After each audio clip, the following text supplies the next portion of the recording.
Hi, it's Steve Shikatans with I I live in Casper, Wyoming, USA. Uh, I'm with I own Magic City Stoves and Fireplaces, a small business here in Casper. Our community is about our whole surrounding community is probably 70 to 75,000 people. Anyway, today I want to talk about small business and how to start a small business when you start with nothing. So, to give you a little background, I started this business, this current business I'm in, a little over 35 years ago, and I'm pretty, I started with nothing. I had absolutely no money. I had actually started another business before that for a short period, but I lost everything. And so when I started this one, I was actually in debt about $100,000 35 years ago. So I'm coming from a place of how to start. So the idea is how to start a business, a small business when you absolutely have no money and everything. And so the first thing I want to talk to you about is advertising. Yeah, you're probably thinking, what the heck does advertising have to do with small business, especially if I want to start one and I have absolutely no money at all. So, oh, but by the way, so I'm coming to you from my apartment. I basically have an iPad here in front of me, and I'm just sort of recording myself. So that gives you a little idea. So anyway, so back to this. So advertising is you're probably thinking to yourself, I'm not going to listen to this anymore. These guys going to talk about advertising, but no, that's not what I'm saying. So yeah, obviously, if you want to advertise, you have to have money. Now today, I'm going to fast forward to today. I'm in my town of 75,000 people. I really can't go anywhere without being noticed because I've advertised so much. Right now I've got television commercials, and we run these TV commercials. They're on constantly, and currently it's May. It's toward the end of May of 2020, so we're still in the COVID-19 quarantine situation. So most people are sitting at home, basically watching TV. They're seeing me a lot on there because we're advertising a lot. Matter of fact, I increased the advertising a little bit, even though our business did go down some because of the power of advertising and marketing. But I make my own commercials. I've probably made 150 commercials over the past 30 some plus years. But but I want to talk to you about and that's one reason why I've done really well is from the advertising. But today I want to talk to you about how to start that business and why would I say advertising? Why would I say that? Well, here's the thing. You've got to get the message out there one way or another, and advertising is a way to get it out. It's sort of like marketing. So when you don't have any money, you still have to do this. So if you're gonna succeed. So what I want to talk about is small business. So I could think of different types of small businesses you could start. The easiest one to start is some sort of service business. I personally started with chimney cleaning. So chimneys need to be cleaned, and I went and cleaned the chimneys. So that's where I started. It could be any kind of a cleaning business where it's a service. For example, maybe detailing cars, cleaning cars. You could clean people's sidewalk gutters. I mean, there's just a myriad of things. I mean, you could have a lawn business, or some type of you could be a painter and be a painting business, or on the other side, of nail technician, or you could even if you're just working for somebody, you should look at yourself as being a small business, even when you have a regular job. And so advertising isn't just what you think it is. It's not just commercials that you're going to see on TV. So what I'm talking about is getting the word out, and what kinds of things can you do to get started. First of all, you got to start right where you are. So so find out what do you do good at. Do a self inventory. What do you enjoy? What do you like?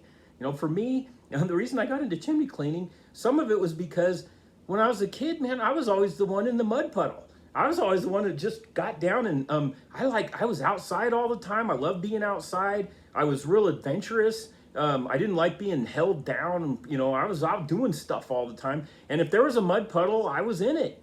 And so I like being dirty, I guess. So chimney cleaning kind of gave me a way to get paid to get dirty. That's how I looked at it. So, so anyway, so if but you know, it could have been something else for me, or I've tried different things, and I find that. So another key probably to starting is find one thing. Just find something that you enjoy. If you like baking or making cookies, just make cookies and find a way to market them. So back to advertising. I'm just going to use the cookie idea as an example. So let's say that you make a cookie and all your family and friends just love your cookies, and you think to yourself, oh, maybe I could start a small business out of this. Okay, so how would you start? What would you start with? So yeah, obviously you need a little bit of money, but probably not a whole lot. You could probably borrow I'd say, I mean, I don't know anything about making cookies from scratch, but let's say it's $50. If you don't even have $50, you could probably borrow that from your, you make a business plan. Okay, I'm gonna make cookies and I'm gonna sell them. I would suggest how I did it was I went door to door. So I had no money. I had actually helped somebody get into a chimney business, and I knew where the equipment was, and I learned all about it. So if you're starting something like even making cookies and you want to make a business out of it, you best learn how to do it and how to make good cookies and do your tests and all that kind of stuff. But I'm just going to fast forward and say that you've already done all that and you already know about that. So make a plan. I mean, I would just going to throw out some examples. So put them in bags. Put the cookies in bags and then figure out a price and make sure that what you sell them for is more than the money that it costs to make them, and take into account the rent that it costs, the time it takes to make them. Let's say even if it's in your kitchen, you can see I've got a stove back here kind of in my kitchen area in my apartment. So you figure out kind of basically what that costs, the energy it takes to make them, and you just kind of break it all down and then bag them. I would suggest start with your own family. Start with the people that really like them. See if they'll sell them, and then see if start giving them away. The advertising is the giving away. So what I did, I didn't have any money. I was in the hole. I went door to door, and I had a flashlight. Probably wasn't even my flashlight. I probably borrowed it from my dad or something. You know, I had a flashlight. So that's what I started with. I had this knowledge. First of all, that chimneys need to be clean. People pay to have their chimneys clean because they don't want to get dirty. I like getting dirty, so there you go. So anyway, so I went to people, so I knocked on people's doors. Now you might be thinking, oh, there's no way I'm going to knock on people's door. Yeah, I would knock on people's door. They didn't even know who these people were. And I came up with a script. It was something, I mean, this is a long time ago. I'm trying to remember. So I'd knock on the door and I'd say, hi, I'm Steve with Black Magic Chimney Sweeps. That was the first name of my company, Black Magic Chimney Sweeps, and I'm going to be in the area in the next few days cleaning chimneys, and I was wondering if you've had your chimney cleaned. And they'd usually say, no, I really haven't. I said, well, I'm offering free inspection. Sometimes I'd say maybe I'm offering a free inspection, and I've got the flashlight, and I can look at your chimney right now, and I can show you if it needs cleaned or not. So they just didn't have to trust somebody they didn't even know, but, and then I if they had any questions, who are you, where are you from, that kind of thing, I'd say, well, I'm from right here, and I'm starting this business, and I'd tell them a little bit about myself, and then I'd go in, I'd look up the chimney, put the flashlight up there, show them, look at all this stuff up here, it's dirty, it needs to be cleaned, and then I'd schedule them for the next day to clean it. So the discipline I had back then was I would do it every evening from like 6.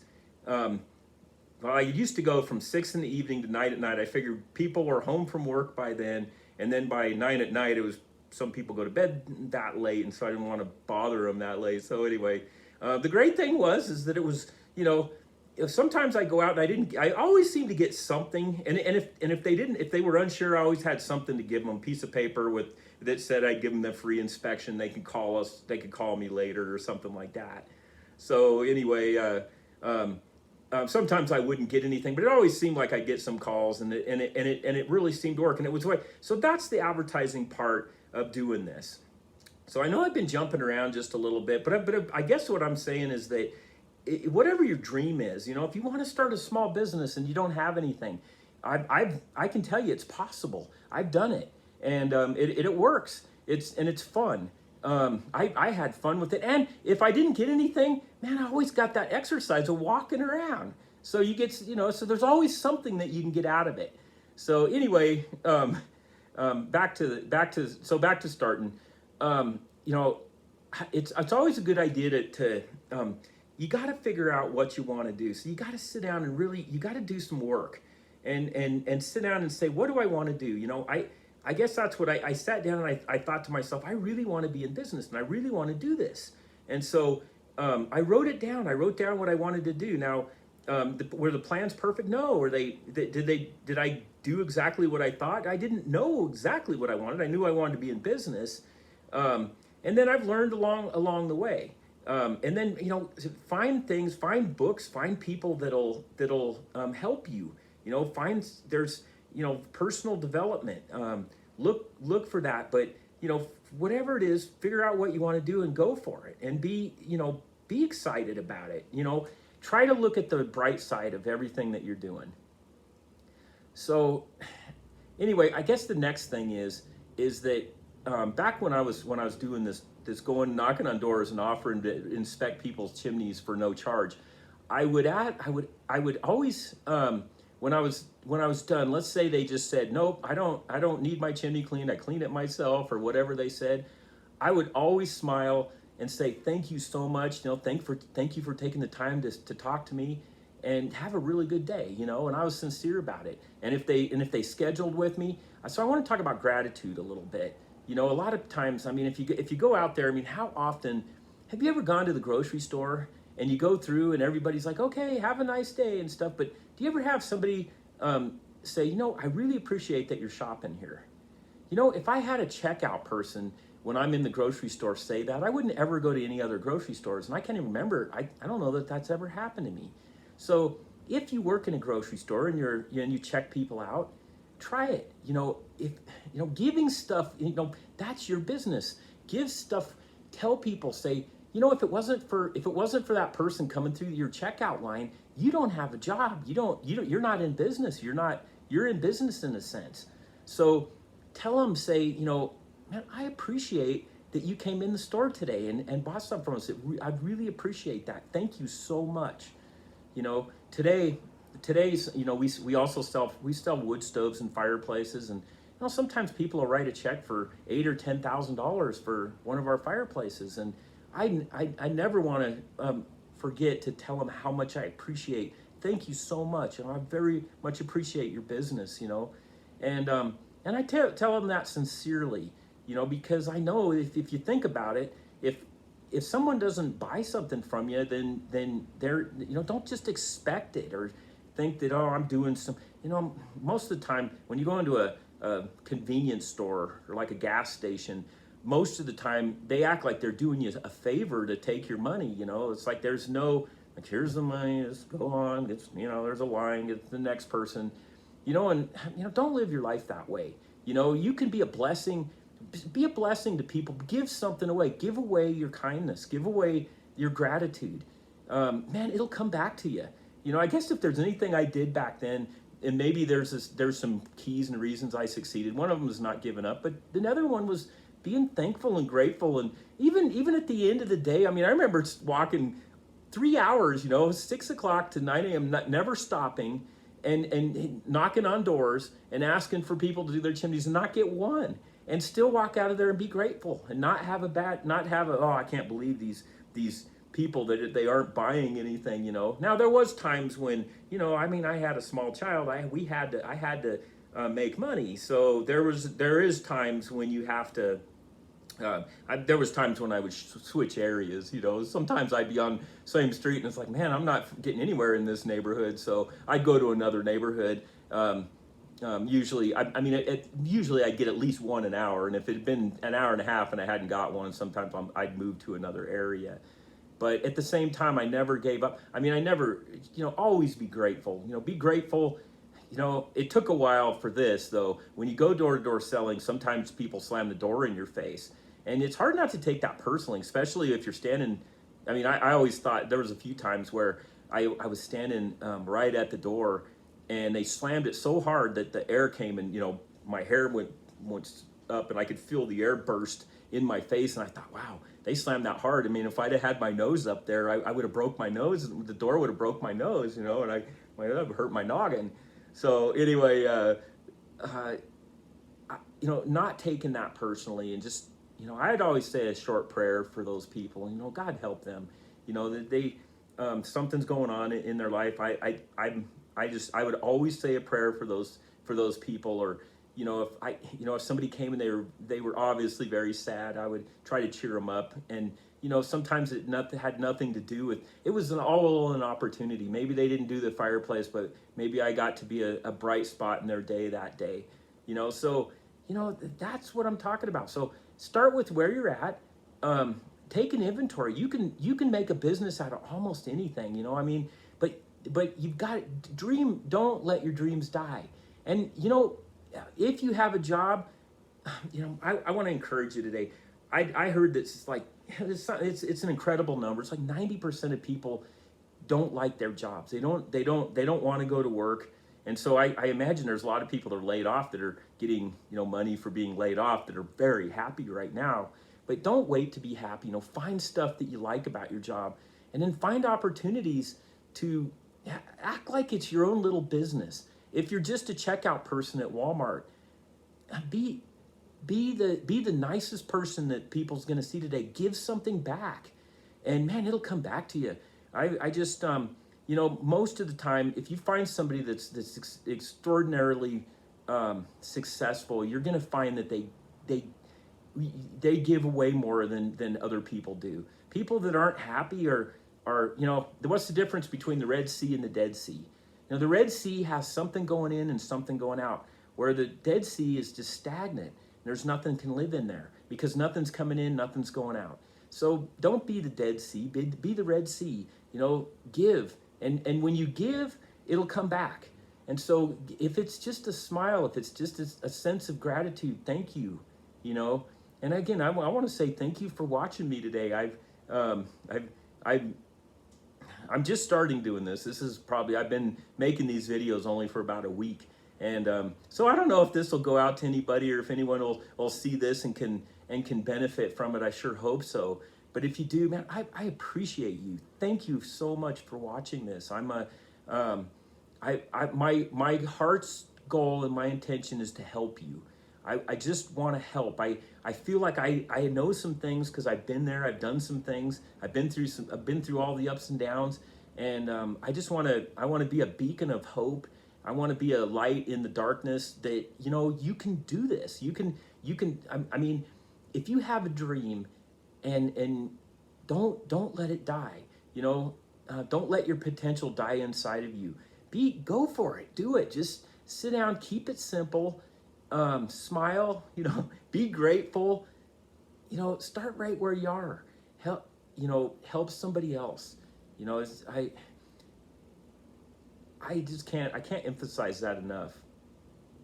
But I want to encourage you and say, it doesn't matter how old you are. You can be in your 80s, and you could start a business. You could start new. If you open your eyes and you're still alive, you could have all kinds of physical problems, mental problems. None of that has to stop you. With our today's technology, man, you can instantly find out stuff. If you want to fix something, you can go to the internet and ask it a question, and it'll answer you. It's absolutely amazing, incredible, the information that's out there. And so have a positive attitude, and I just want to say that you can do it. And I hope this is an encouragement to you today. And I guess one of my themes with all these talks so far, which I've only made them for about a week, is don't give up. No matter how bad things look, no matter how far down it doesn't look like anything is going to get better, just don't give up. Don't give up. Hang in there. If you get to the bottom of your rope, tie a knot and hang on. Sometimes you just got to tell yourself, man, I can get through the next 10 minutes. I know things are tough. I know it gets hard out there, and it's like, you might say, well, you don't know my situation, but we all have some of that. But just don't give up. Hang in there. Have a little faith. God loves you. He's watching for you. He'll protect you. Just have some faith. Hang in there. And anyway, but if you want to start a small business, I'd recommend just do it and just start right where you're at. Write it down. Keep it simple. Stay focused and find some teachers. Like there's a bunch of there's some new ones out there that are absolutely fantastic. You know, I like some of the old ones, Napoleon Hill and Dale Carnegie and some of those. But you got women like Danny Johnson. Ella Ringrose is just fantastic. One of the youngest ones out there. That incredible. But watch these people, study their books, and go for it. And hopefully, you know, I may make a book someday. So maybe you'll be able to read my book too. It'll all be about not giving up and being an encouragement. So anyway, have a great day, and thank you so much for watching this. I very much appreciate it. Bye bye.